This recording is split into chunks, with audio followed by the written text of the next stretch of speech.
It is now 7:34 on a sunny Wednesday morning as we work our way to a high of about 77 degrees today under the sunshine. So on this first week of October, why not talk golf, Clem? As long as we can, right? And we've got some great golf weather, and I know some folks who are certainly being able to enjoy it. The Husson University golf team, who is off to another great start this year, and with 1 week to go in the regular season. And we're joined by one of their top players, a senior, Bill Hutchins, who joins us on the phone line this morning. Good morning, Bill. Good morning. How are you today? Not too bad. I know you were on the course there yesterday afternoon. Did you hit them all right? Yeah, I figured some things out. So pretty confident going into this Friday's tournament down to Augusta Country Club. Yeah, and you have, two tournaments? You have, you mentioned Friday, and then you're going to play a tournament, the USM tournament, right? Sunday and Monday? Yeah. Friday's a new one for us. We didn't play that last year at the MMA tournament, at least at Augusta. And then the Gorham tournament, I was medalist last year, 69, 73. So interesting to go back down there on Sunday. Hopefully we can repeat. Right. Now, I know just to a couple notes here on the team. First off, you guys are going for another North Atlantic Conference Championship, which will begin on the 12th of this month. You've won 7 straight conference championships. I guess we could call Husson Golf a dynasty right now, right? Going for number 8 in a row? Yeah, it's pretty interesting. I didn't realize when I moved back that they won so many in a row, and then last year, at 7th, and I'm like, wow, this is interesting. This is a string that I never heard of, at least not especially with the golf team, but with other teams around. But now I'm shooting for an 8, and we have a very strong team right now. It's we have 5 guys that the top 5 that are playing right now. Any one of them could be medalists in every tournament. So it's definitely a strong team with anyone can actually pull ahead and lead us to any tournament. Well, Bill, one of the reasons why we wanted to chat with you because you're what we call a non-traditional student. I mean, you have been around for a while. First of all, easy now. Now, how old are you? 42. Oh, yeah.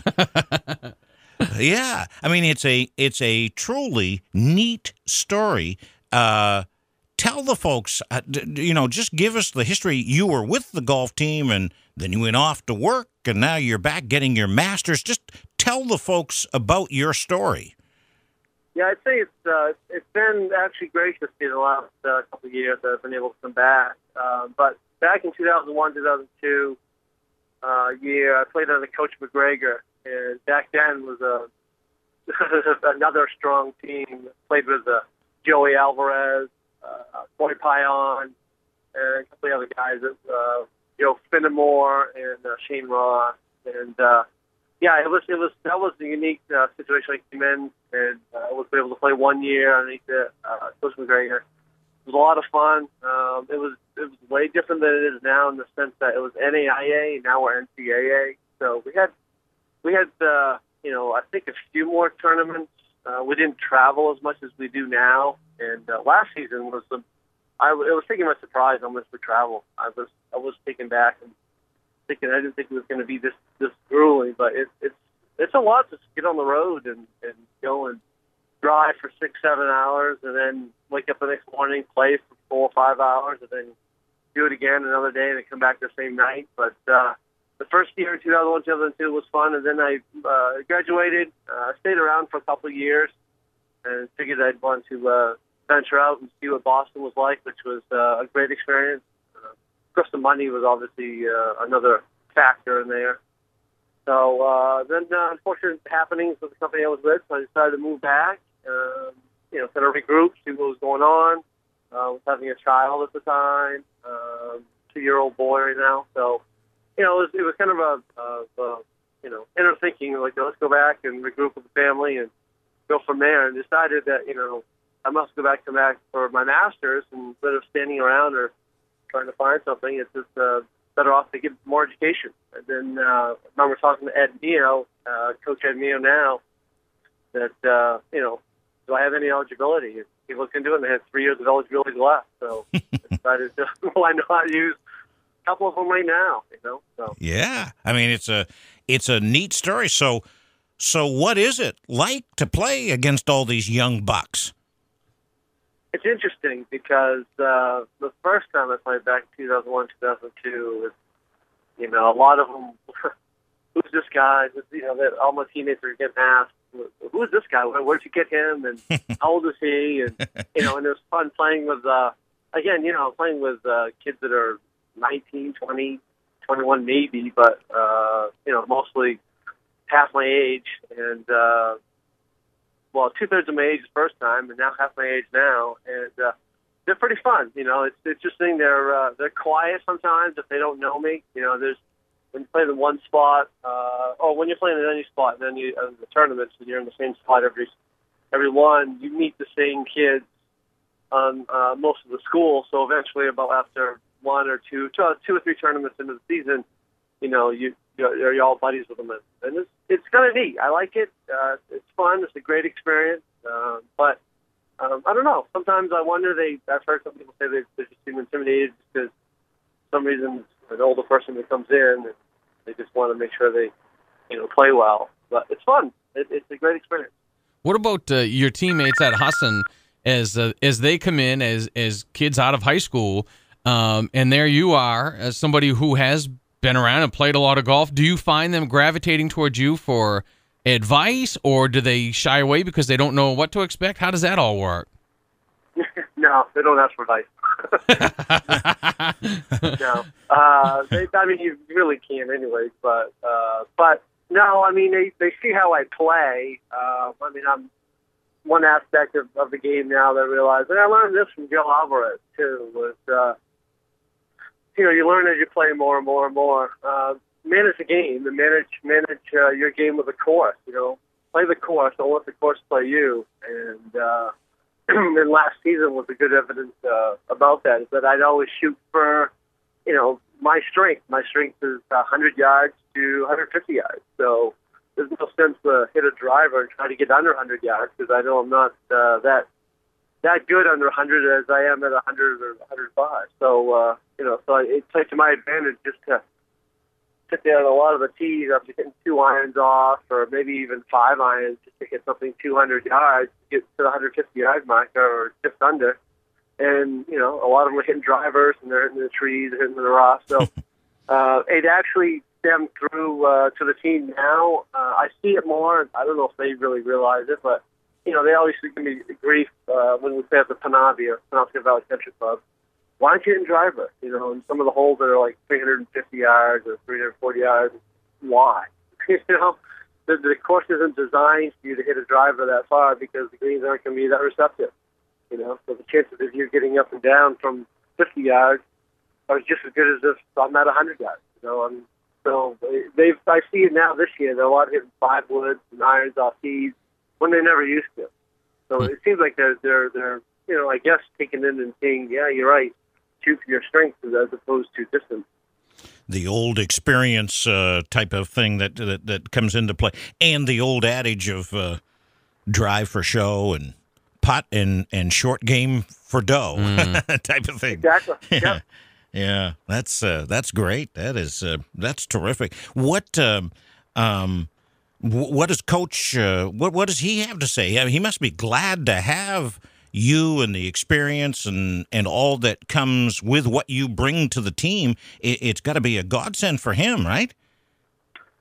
Probably, yeah, I guess. I haven't talked to him. I haven't never heard much about that on that aspect of it. But this year we have a couple of great guys, freshmen that come in. Greg Pike, we call him Pikey, from Connecticut. Phenomenal player. At times he can really, really stripe it. Excuse me. Then we got Greg Martin from the Ellsworth area. We call him G Mart. And those two together we call it G squared, which is kind of fun. But a couple of freshmen that can really, really play. And then we've got the Lance is a senior this year, and then Porter's a senior this year as well. So it's round up the top 5. But yeah, it's a lot of fun. I know I bring a lot to the team. At least I hope I do. I'm not trying to it's me. It's a team thing by far. That's for sure.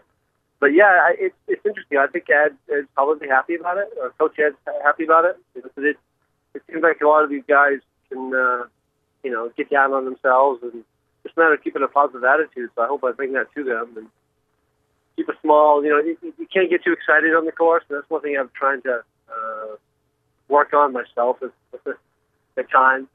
Just got to keep a cool keel and just play the stage hole and play shots. So I hope I bring that to the team. So during this whole time period, Bill, when you were working for a living and all, were you continuing to play golf on a regular basis? Well, I lived in the city in Boston. I lived right in Cambridge and also Chelsea. And it was working in the city. Forget about trying to get out of the city during the day. But I used to go at night, and I played a lot of amateur tournaments down there. I tried to keep going because I love golf so much, so I just keep playing competition. Once you've played competition, you kind of get that taste, and you want to keep going for it. So I played it's called BAGS, the BAGS, Boston Area Golf Society tournament. And they played, it's kind of like the MSGA now, but it's not affiliated with any state. It's just like an individual society.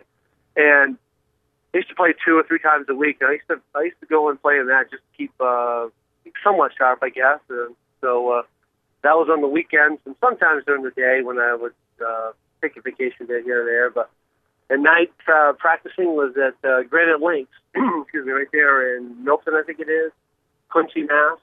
They have a beautiful range. It's a night range. I used to go there at night, 2 or 3 times a week. So try to keep sharp. That's great. So how close are you to getting your master's now? Well, I've got, actually, right now traveling down to Portland for my internship with Kyle Polisner. He used to play football for Husson. Oh, yeah. That's right. Yeah. He's starting up a new company called Catalyst. And he had another company prior that was called Elixir. And now he's starting up this one here. And we're excited about it. And we're just, waiting for some few things to come through now. But I'm going down. We're going down to Minnesota to speak to that school and those kids about what they can prosper from, our product and helping them out and generating, revenue for each class or each society, like drama or whatnot. So this is interesting. I love this. It's I'm getting him up. I'm heading up the finance part of it. So I'm getting him up. But then I've got 2 more in the spring, and then I'll be done with my master's. Good for you.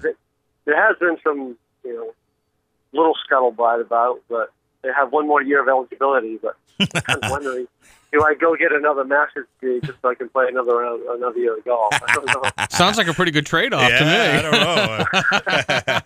know. That's great. What a great story. Yeah. Congratulations. Thank you.